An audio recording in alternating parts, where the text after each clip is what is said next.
ನಿನಗೆ ಧನ್ಯವಾದ ಹೇಳಲಾರೆ, ಏಕೆಂದರೆ ನಾವಿಬ್ಬರು ಜೊತೆ ಇದ್ದರೆ ಮಾತ್ರ ನಿನಗೂ ಬೆಲೆ ನನಗೂ ಬೆಲೆ. ನೀ ಇಲ್ಲದೆ ನಾನಿಲ್ಲ, ನಾನಿಲ್ಲದೆ ನೀನಿಲ್ಲ. ಕೂತ್ಕೊಳ್ಳಿ. ತುಂಬ ಜನ ಇದ್ದೀರಾ? ಓಕೆ.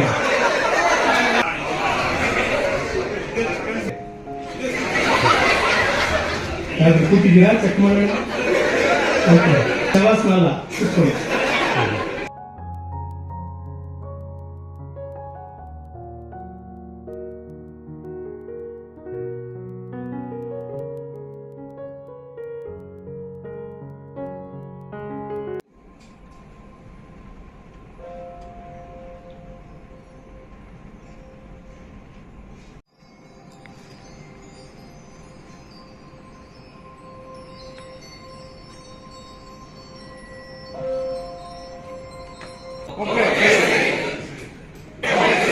ಆಲ್ರೆಡಿ ಕುಡ್ತಿದ್ರೆ ಏನ್ ಸರಿ ಇದೆ ಅಂತ ಗ್ಯಾರಂಟಿ ಇದೆ, ನಿಮ್ಗೆ ಗೊತ್ತಿಲ್ಲ. ಖುಷಿ ಅದನ್ನ ಹಾಗೆ ಕಲ್ತಿರೋದನ್ನ ಹಾಗೆ ಜೀವನದಲ್ಲಿ ಬಳಕೆ ಮಾಡ್ಕೊಂತೀವಿ.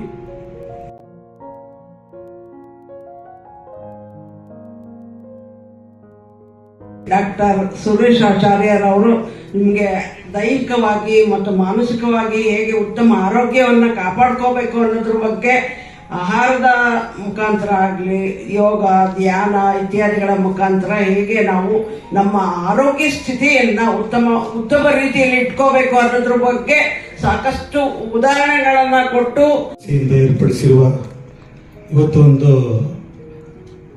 ನೌಕರರ ಆರೋಗ್ಯದ ಗಮನದ ದೃಷ್ಟಿಯಲ್ಲಿ ಇಟ್ಕೊಂಡು ಅವರ ಆರೋಗ್ಯವನ್ನ ಮತ್ತು ಅವರ ಚಿಂತನೆಗಳನ್ನ ಮತ್ತು ಅವರು ಮಾಡೋ ಕೆಲಸಗಳನ್ನ ಹೇಗೆ ಒಂದು ಸಮಚಿತ್ತ ಭಾವನೆಯಲ್ಲಿ ಕೆಲಸ ಮಾಡಬೇಕು, ಅದರ ಉದ್ದೇಶದಿಂದ ಇವತ್ತು ನಮಗೆ ಒಂದು ಕಿರಿಯ ಸಹಾಯಕರ ತಂಡಕ್ಕೆ ಒಂದು ಏರ್ಪಡಿಸಿರುವ ಒಂದು ಇವತ್ತಿನ ದಿನದ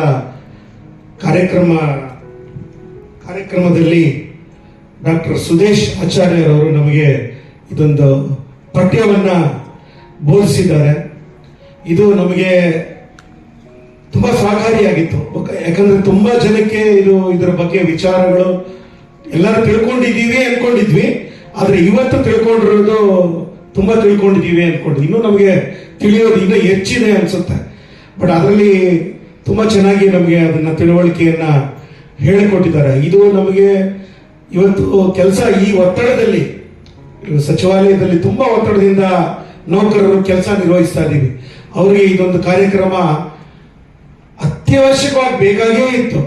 ಅದಕ್ಕೆ ನಾವು ಈ ಕಾರ್ಯಕ್ರಮವನ್ನ ಆಯೋಜಿಸಿದ ಸಚಿವಾಲಯ ತರಬೇತಿ ಸಂಸ್ಥೆಯ ನಿಮಗೆ ಧನ್ಯವಾದಗಳನ್ನು ಸಚಿವಾಲಯದ ಕಿರಿಯ ಸಹಾಯಕರ ತಂಡದ ಪರವಾಗಿ ನಿಮಗೆ ಅಭಿನಂದನೆಯನ್ನು ಸಲ್ಲಿಸ್ತೀವಿ. ಮತ್ತು ಇವತ್ತಿನ ಕಾರ್ಯಕ್ರಮದಲ್ಲಿ ಒಂದು ಸಮಚಿತ್ತದಿಂದ ಒಂದು ಯೋಚನೆಗಳನ್ನ ಮನೋವಿಜ್ಞಾನದಿಂದ ಮನಸ್ಸಿನ ಧ್ಯಾನದ ಮೂಲಕ ಒಂದು ವ್ಯಾಯಾಮಗಳ ಮೂಲಕ ಆರೋಗ್ಯದ ಮೂಲಕ ಹೇಗೆ ನಾವು ಅದನ್ನ ಕಾಪಾಡ್ಕೊಂಡು ಬರ್ಬೋದು, ನಮ್ಮನ್ನ ಹೇಗೆ ಅದನ್ನ ಇಟ್ಕೋಬೇಕು, ಮುಂದಿನ ದಿನಗಳಲ್ಲಿ ಅದನ್ನ ಹೇಗೆ ಕಾಪಾಡಬೇಕು, ಮತ್ತೆ ನೀವು ಮಾಡೋದು ಅಂತೀರಾ ಇನ್ನೊಬ್ಬರಿಗೆ ಅದನ್ನ ಹೇಳ್ಕೊಡ್ಬೋದು ಅನ್ನೋ ರೀತಿಯಲ್ಲಿ ನಮ್ಗೆ ಇವತ್ತು ಅವರು ಅದನ್ನ ತಿಳಿಸ್ಕೊಟ್ಟಿದ್ದಾರೆ. ಇದಕ್ಕೆ ನಾವು ನಮ್ಮ ಸಚಿವಾಲಯ ಕಿರಿಯ ಸಹಾಯಕರ ತಂಡದ ಪರವಾಗಿ ಎಲ್ಲರ ಪರವಾಗಿ ಅವರಿಗೆ ಆತ್ಮೀಯ ಅಭಿನಂದನೆಗಳನ್ನ ತಿಳಿಸ್ಲಿಕ್ಕೆ ಇಚ್ಛಿಸ್ತೀವಿ.